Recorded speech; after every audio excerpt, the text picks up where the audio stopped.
നമസ്കാരം. എല്ലാവർക്കും എൻ്റെ വീഡിയോയിലേക്ക് സ്വാഗതം. എൻ്റെ വീഡിയോ ആദ്യമായിട്ട് കാണുന്നവരാണെങ്കിൽ ലൈക്ക് ചെയ്യാനും ഷെയർ ചെയ്യാനും സബ്സ്ക്രൈബ് ചെയ്യാനും മറക്കരുത് കേട്ടോ. അപ്പം ഇന്ന് ഞാൻ ഉണ്ടാക്കാൻ പോകുന്നത് ബീട്രൂട്ട് കൊണ്ടുള്ള ഒരു ഹൽവയാണ് കേട്ടോ. അതിനെന്തൊക്കെയാണ് വേണ്ടതെന്ന് നോക്കാം. 1 കിലോ ബീട്രൂട്ട് ഞാൻ ആദ്യം കുക്കറിലിട്ട് വേവിച്ചു.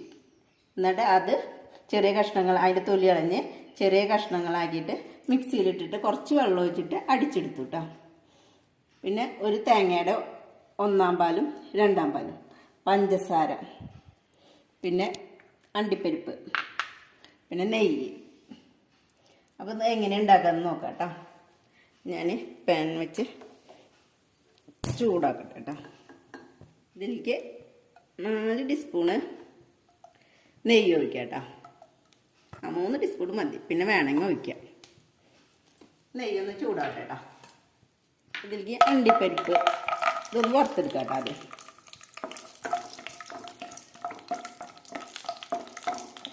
നമുക്കിത് എടുക്കാം കേട്ടോ.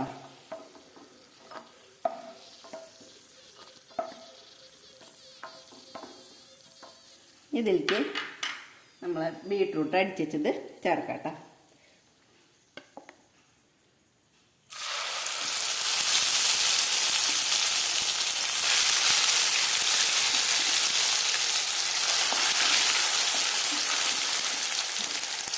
ഇത് വേവിച്ചിട്ട് അടിക്കണത് എന്താണെന്ന് വെച്ചാൽ ഇതിൻ്റെ പച്ചമണം ഒന്ന് പോയി കിട്ടാനാട്ടോ. ഒരു കുത്തുണ്ടാവുമല്ലോ, അത് പോയി കിട്ടാൻ വേണ്ടിയിട്ടാട്ടോ. ബീട്രൂട്ടൊക്കെ ഞാൻ ഇതിൽ ഒഴിച്ചു കിട്ടാ. ഇനി ഈ നെയ്യിൽ കിടന്നൊന്ന് ഇതൊന്നും ഇതാവട്ടെ കേട്ടോ. ഇതിലേക്ക് നമുക്ക് 2-ാം പാൽ ഒഴിക്കാം കേട്ടോ.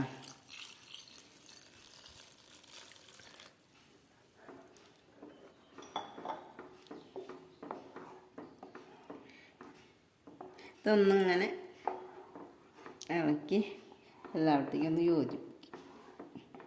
ഇതിൽ കിടന്നത് വറ്റണം. ഇതൊന്ന് ഇതാവട്ടെ കേട്ടോ, തിളക്കട്ടെ കേട്ടോ.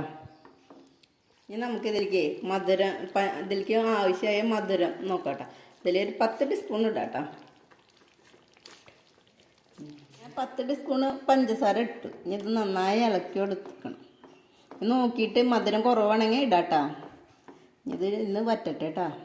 വറ്റിയിട്ടില്ല കേട്ടോ, വെള്ളം നന്നായി വറ്റണം ഇതിലത്തെ, എന്നാലും ഇതാവുള്ളൂ. ഇത്തിരി ക്ഷമയൊക്കെ വേണം ഇത് ചെയ്യാൻ. അത് എത്ര വറ്റിയുണ്ട്.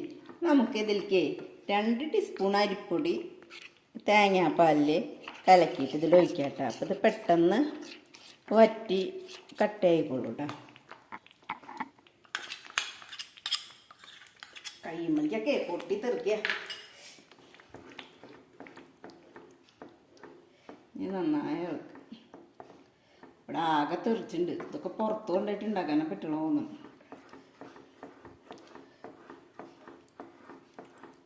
മധുരം ഞാൻ 10 ടീസ്പൂൺ ഇട്ടിട്ട് മധുരം ഉണ്ടായിരുന്നില്ല കേട്ടോ. അപ്പം ഞാനൊരു 5 ടീസ്പൂണും കൂടി ഇതിലേക്ക് എടുത്തിട്ടു കേട്ടോ. ഒരു വിധം മധുരം ആയിട്ടുണ്ട്. ഇനി ഞാൻ ഒന്നും കൂടി നോക്കിയിട്ട് ഇടാച്ചിട്ടാ. അങ്ങനെ വറ്റി വറ്റി വരണം. അത് ഞാനേ ഇത് ഇരുമ്പ് ചീഞ്ചട്ടിയിലേക്ക് മാറ്റാൻ പോവാ കേട്ടോ. ഇത് ഇങ്ങനെ കിടക്കുമ്പോൾ ഇതിലാവാത്ത മാതിരി, വെള്ളം വറ്റാത്ത മാതിരി. അപ്പം ഞാൻ ഒന്ന് മാറ്റട്ടെ കേട്ടോ. അപ്പം ഞാനിത് ചീഞ്ചട്ടിയിലേക്ക് മാറ്റിയിട്ടാ. ഇതിൽ കിടന്ന് ആവട്ടെ കേട്ടോ. ഞാൻ ഇതിലേക്ക് 1-ാം പാൽ ഒഴിക്കാൻ പോവാ കേട്ടോ.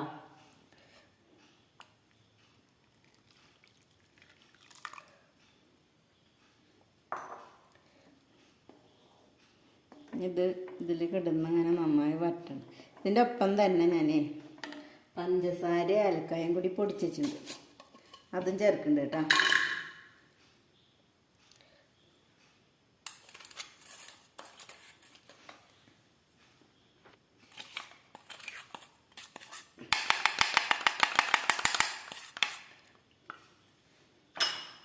നന്നായി ഇളക്കുക. ഇതിങ്ങനെ കിടന്ന് വറ്റണം. വറ്റും തോറും പൊട്ടിത്തറി കൂടുതൽ. ഇത് ഏകദേശം ഇങ്ങനെ വറ്റി ഇത്രയായിട്ടുണ്ട്. ഈ സമയത്ത് നമുക്ക് അണ്ടിപ്പരിപ്പ് വറുത്തിട്ടുണ്ടാകുന്നില്ല, അത് ഞാനിങ്ങനെ ചെറുതാക്കിയിട്ട് ഇങ്ങനെ നുറുക്കിയിട്ടുണ്ട്, അത് ഇതിലേക്ക് ഇടാം കേട്ടോ.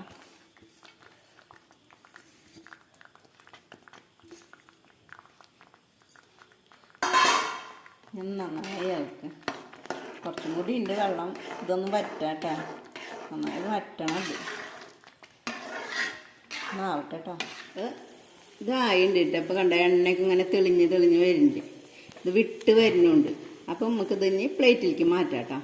അപ്പം ഞാൻ ഇത് കിണ്ണത്തിൽ പരത്തിച്ചിട്ടുണ്ട് കേട്ടോ. ഇനി ഇത് നന്നായി ചൂടാറട്ടെ കേട്ടോ. എല്ലാവരും ഇത് ഉണ്ടാക്കി നോക്കിയിട്ട് അഭിപ്രായം പറയണം കേട്ടോ. പിന്നെ എൻ്റെ വീഡിയോ എല്ലാവരും ലൈക്ക് ചെയ്യണം, ഷെയർ ചെയ്യണം, സബ്സ്ക്രൈബ് ചെയ്യണം.